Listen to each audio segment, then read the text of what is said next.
Young men of the Langley Gateway Ward. 2 weeks ago, the bishopric received a training from our stake presidency about the sacrament. We have created an outline of some of the content that we'd like to share with Aaronic Priesthood. We'll also distribute this to the ward council. Instead of having you read a lot of this content, there's an outline with bullet points on it that you'll all receive, and then I'd just like to elaborate on some of these topics quickly.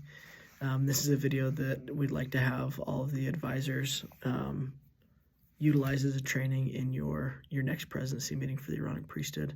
Rather than holding an extra meeting, we thought this is something we could consolidate down and have you guys review in quorums. So let's get to it. We were advised to do a majority of our visiting in the foyer, but not in the sacrament hall. When we talk, just remember that some people are coming in the spirit of sociality and love and excitement on Sunday, and some are coming in the spirit of repentance and penitence. Although we love to see each other, we should be very respectful for those that are coming in a spirit of reverence, and to just be sensitive to them. We've been instructed to begin our sacrament meetings on time, and we will do that. We have been instructed to have the sacrament ready 10 minutes before the meeting begins. That's important. If it is not ready, we will not begin the meeting until the sacrament's prepared and ready to be distributed. They've even told us that if we've forgotten bread or if something's delayed, that as a bishopric that we're to stand up and to tell the members of the ward that we won't begin the meeting until the sacrament is prepared and covered. This is mostly for the teacher's quorum. It says have extra bread and water, more than you need. There's no problem with having too much. Try and be aware if there's a baby blessing, a missionary coming or going, or if there's a special occasion, and try and have enough to prepare for that. Our stake presidency, this is a quote. They said, "Sing your brains out. Our wards suck at singing." So that's one that we'd like to impress our stake presidency with. But more importantly, singing is an expression of the joy that we feel in the gospel.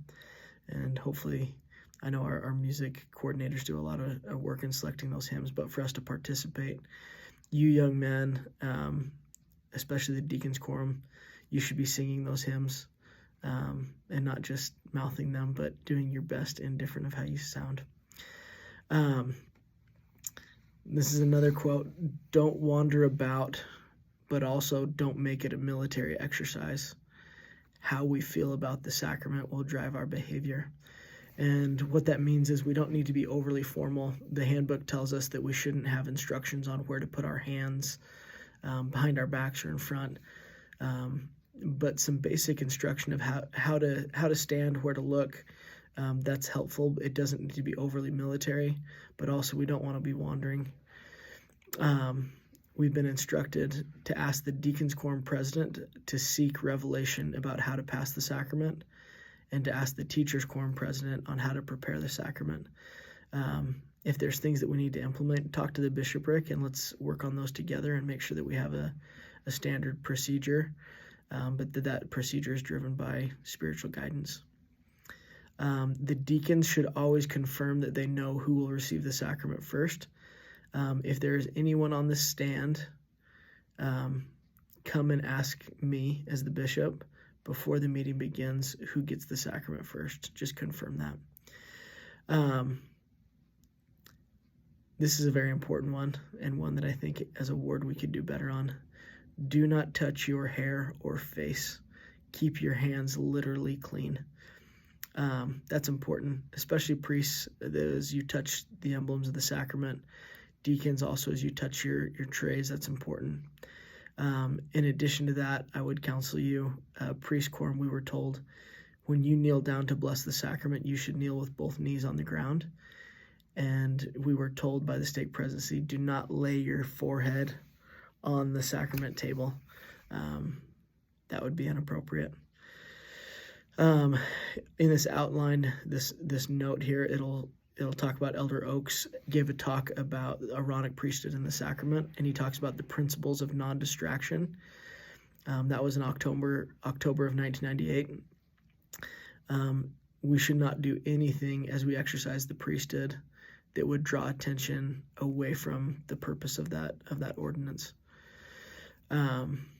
We were instructed about Doctrine and Covenants 13, which is when the Aaronic priesthood was restored, and the three things that it talks about in that section of Doctrine and Covenants. One of them is that the Aaronic priesthood is the ministering of angels, and we were taught that the young men, as they participate in the sacrament, are acting angelically, and they say, "Be angelic," because that is the assignment.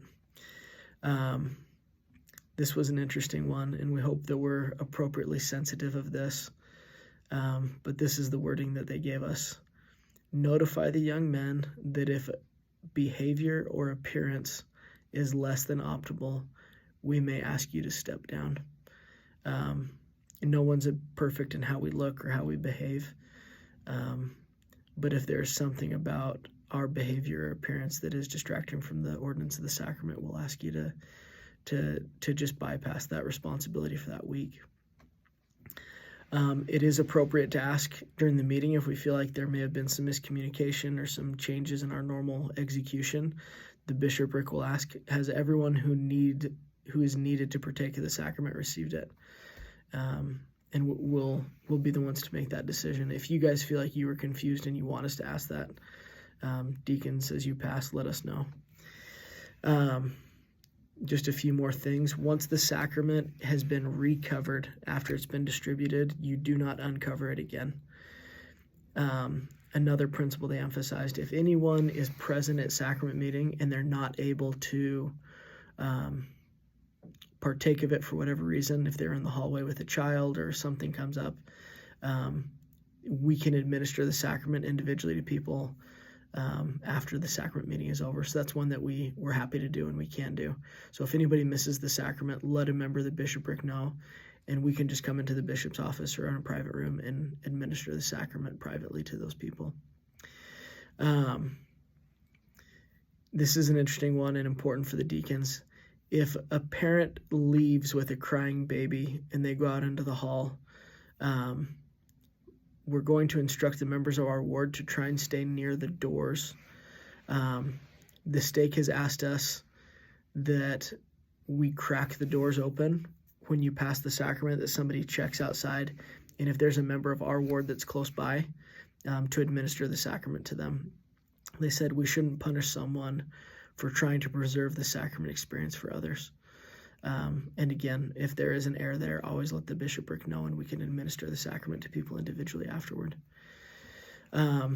Cleanliness, not just spiritual cleanliness, but also physical. We should inspect the sacrament pews before we begin our meeting. Look for trash, look for anything that we could clean up to increase the reverence of that physical location.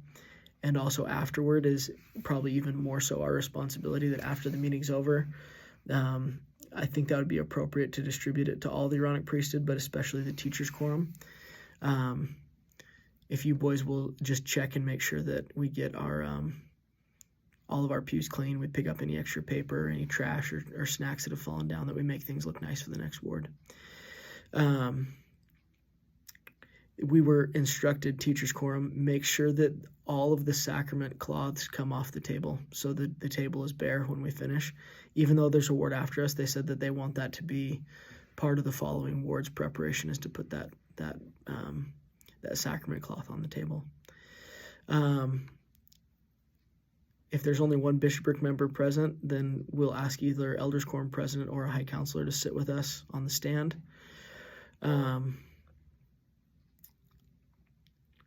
I think that's it. There's one other on there, but we'll bypass that for now. But this is a training, just mostly of information and instruction, but also we invite the young men of the Aaronic priesthood and your advisors to study about the sacrament, to understand it, and to recognize that it is very much a focal point in our priesthood ministering.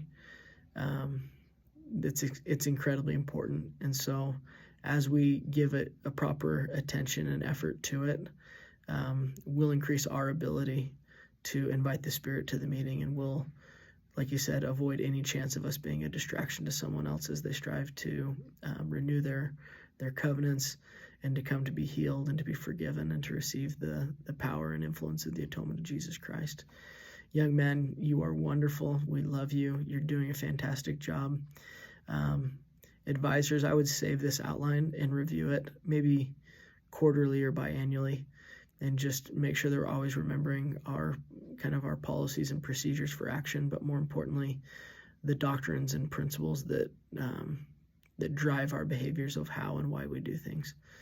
We love you, and we look forward to working and serving together.